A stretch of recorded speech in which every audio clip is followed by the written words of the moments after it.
Hey everybody, welcome back to a channel. मैं हूँ नेहा। कैसे हो आप सब? तो आज हम देखने जा रहे हैं inside a temple where world will end. और ये वीडियो है बाय खगेश। ओके, ये बहुत इंटरेस्टिंग सा टाइटल दिया गया है। वेरी एक्साइटेड टू नो कि क्या स्टोरी है अबाउट दिस थिंग।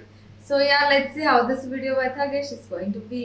चलिए देखते हैं। इनफैक्ट सिर्फ ह्यूमंस में नहीं बल्कि पशु पक्षियों में भी जेसल जडेजा का डर था। वरना मोरला मारा, कुंवारी जान लूटी, अबोल प्राणी ने रंजाड़ा। वो बहुत बारीक लोगों को, जानवर को मारता था। नर नारी पक्षी बधाમાં જેસલ જાડેજાનો એક ડર હતો। હરણ હણ્યાલક ચાર રે मैं तो वन नाते मोरला मारिया मैं तो गोंद थी को धन वाकणिया मैं तो गोंद थी को धन मारिया तोड़ा दे रे बारात जाती थी तो वो भी लूट लेता था। वो दुल्हन दुल्हन को सबको लूट लेता था। गुन्हे को उसको मालूम ही नहीं था कि गुन्हा क्या है। लूटी कुमारी जान तोड़ी रानी लूटी कुमारी जान रे मैं तो 27 मोड़ बंधा मारिया मैं तो 27 मोड़ बंधा मारिया तोड़ा दे रे। इनफैक्ट जेसल ने ये तक कहा कि एक आम इंसान के सर पे जितने बाल होते हैं उतने उसने गुनाह किए। इतना माथा ना वाड़ इतना मैं कुकर में करा जे। फिर उसने बोला जितना सर का बाल है उतना कर्म मैंने किया है। बहुत बहुत पाप किया है बाप। जितना माथे का बाल है इतना बाल पाप किया है। जेटला मथे जा वाल तोड़ी रानी जेटला मथे जा वाल रे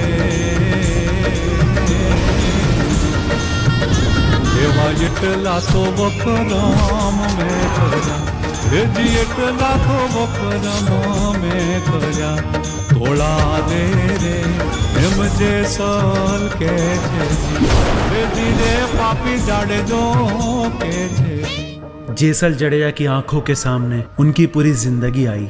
उन्होंने जितने पाप किए वो सारे आ गए।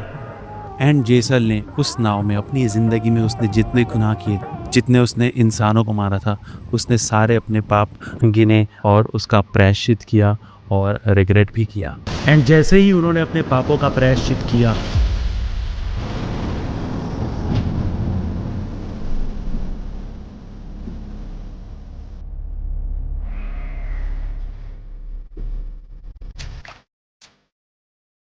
जेसल समझ गया था कि तोरल कोई साधारण स्त्री नहीं है। तो फिर तोरल को बोले कि अभी मुझे मालूम हो गया आप कौन हो, अभी आप मुझे अपना दास बना लो। फिर जेसल जडेजा और तोरल ने यहाँ पर अंजार में रहकर हरिभजन किया। હવે એ જેસલ જાડેજાના જીવનમાં આવ્યા એટલે જેસલ જાડેજાનું જીવન પરિવર્તન થઈ ગયું। જેસલ જાડેજા ડાકુનો માર્ગ છોડી ભક્તિના માર્ગ ઉપર આવ્યો। हीरो यहाँ के बसे अंजार में, ये जगह पे पहले जंगल ही था यहाँ पे, तो यहाँ पे फिर वो एक अच्छा इंसान नेक इंसान हो गया।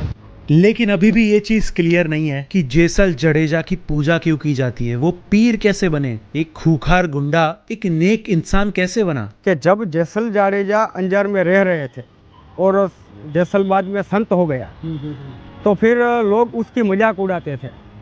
तो पहले जिसका खौफ चलता था आज वो कपड़े धोने के लिए तालाब में जा रहा है।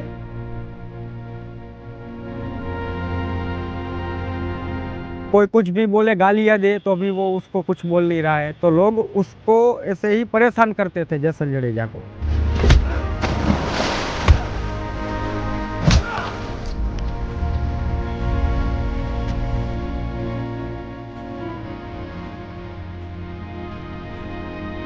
और एक दिन ऐसा हुआ कि साधु संत वगैरह यहाँ इनके यहाँ आए ठहरने के लिए। तो जेसल जी सधीर सेठ के पास गए, बोले आप मुझे थोड़ा किराना दीजिए उधार पे।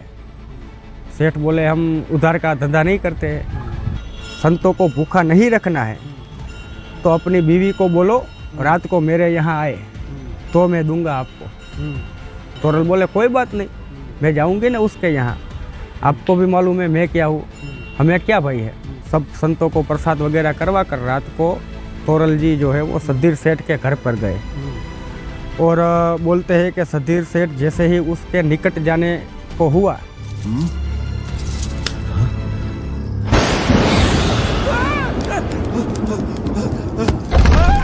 अलग अलग ऐसे उसको भय उत्पन्न होने लगा, वो उसको निकट नहीं जा रहा था। तब जाकर उसको ये एहसास हो गया कि कोई सामान्य स्त्री नहीं है और मैंने बहुत बड़ी भूल कर दी है। तोरले त्रण नर तारिया सासतियो अने सधीर जेसल जगनो चोर हटो एने पलमा कीधो तीर। मतलब तोरल ने 3 नरों का परिवर्तन किया। सासतिया उनके पहले पति, सधीर सेठ और जेसल जो सबसे बड़ा चोर था उसे भी पल में पीर बना दिया।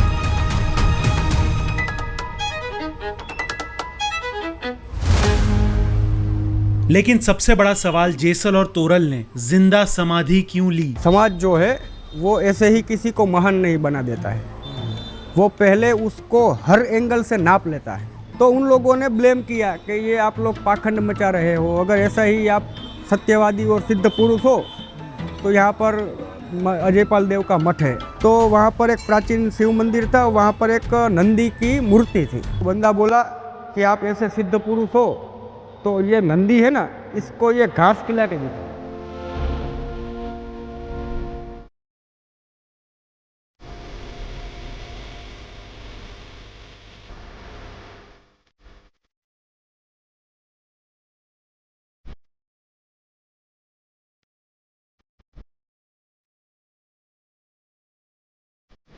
तो उसने वो पर्चा दे दिया, लेकिन फिर उसको हिन्न भाव हुआ जेसल जडेजा को, जीवन से उसको फिर मोह नहीं रहा, तो फिर वो जीवंत समाधि ले ली। और जब तोरल जी को मालूम हुआ पीछे से आकर, उन्होंने भी पास में समाधि ले ली।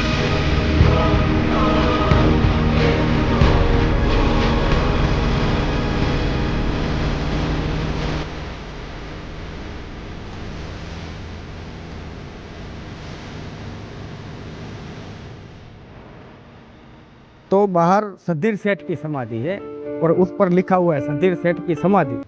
वहाँ पर लोग जूते उतारेंगे, उसके ऊपर पैर रखेंगे और तब जाकर वो जैसा उसको ऐसा पश्चाताप हुआ बाद में कि मैंने जो भूल की है उसका पश्चाताप ये तक है कि लोग अगर मेरे आपके पास आए तो मेरे ऊपर पैर रख कर आए। लेकिन क्या सच में ये दोनों समाधि पास आ रही है? बरसों से देख रहा हूँ। हाँ। मुझे कुछ डिस्टेंस तो समझ में नहीं आता है, लेकिन ऐसा लोक वायका है। हाँ।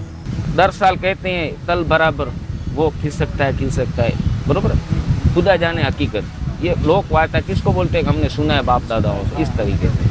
अभी ये मान्यता जो है वो अपनी श्रद्धा की बात होती है, अपने धर्म के प्रति जो रुझान होता है हमारा, तो हर जगह ऐसे प्रख्यात स्थलों के साथ ऐसी मान्यताएं जुड़ती है, दंत कथाएँ होती है, तो वो श्रद्धा का विषय है, वो उसको हम अलग दृष्टिकोण से देख सकते हैं। अब ये दोनों समाधि कलयुग के अंत में जुड़ेगी या उसके पहले, ये तो किसी को नहीं पता, लेकिन यहाँ के चमत्कार कम नहीं है।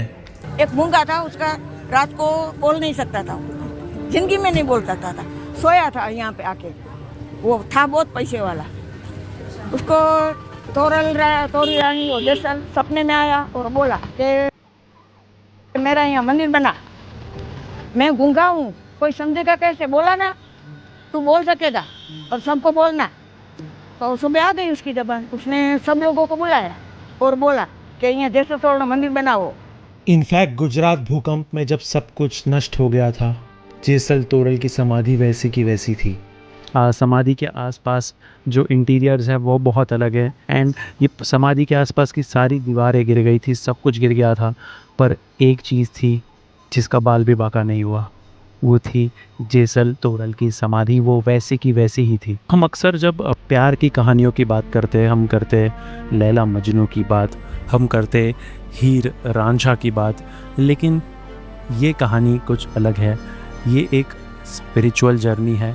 पति पत्नी नहीं है, सब मानता है कि पति पत्नी नहीं है। तोरल है ना, जेसल का गुरु है।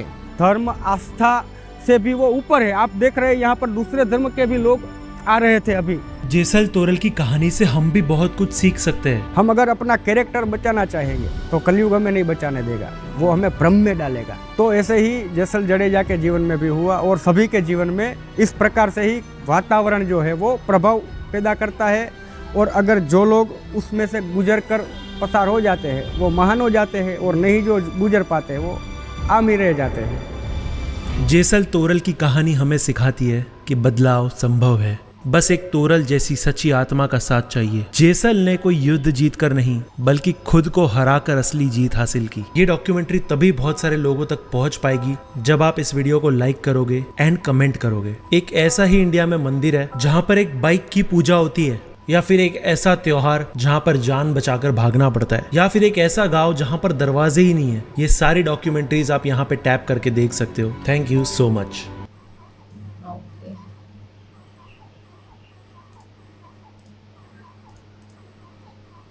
So intense, so much intense भाई। बहुत ज्यादा ही मैं इन्वॉल्व थी वो स्टोरी में, जैसे Thagesh was being narrating it. मेरे को बहुत ज्यादा one of the best documentaries बोल सकते हैं वो वाला था अभी जो हमने देखा था। Very interesting, very much interesting actually. तो ऐसे सारे जो भी चीजें हैं जो आपको एक्चुअली में नहीं पता है, Tagesh is be bringing to us to the documentary, और इतना जैसे नरेट करके एक्सप्लेन कर रहा है हम सबको। For that hats off to Tagesh. और आई गेस तगेश को because of his documentary and everything recently एक अवार्ड भी मिला है, so very good and also congratulations to you for that. और ऐसे ही और भी ज़्यादा डॉक्यूमेंट्रीज आए, I am waiting for that. So yeah that is it for today. अगर ये वीडियो आपको पसंद आई हो तो लाइक कर देना, नीचे कमेंट करके बताना कि कैसा लगा, और आपको ऐसे और वीडियो चाहिए वो कमेंट करके बता दो। इस वीडियो को शेयर कर दो, नीचे दिए गए वाइट सब्सक्राइब बटन को वो भी क्लिक कर देना, और मेरा इंस्टा आईडी नीचे डिस्क्रिप्शन में दिया गया है, so please follow that too. Thank you.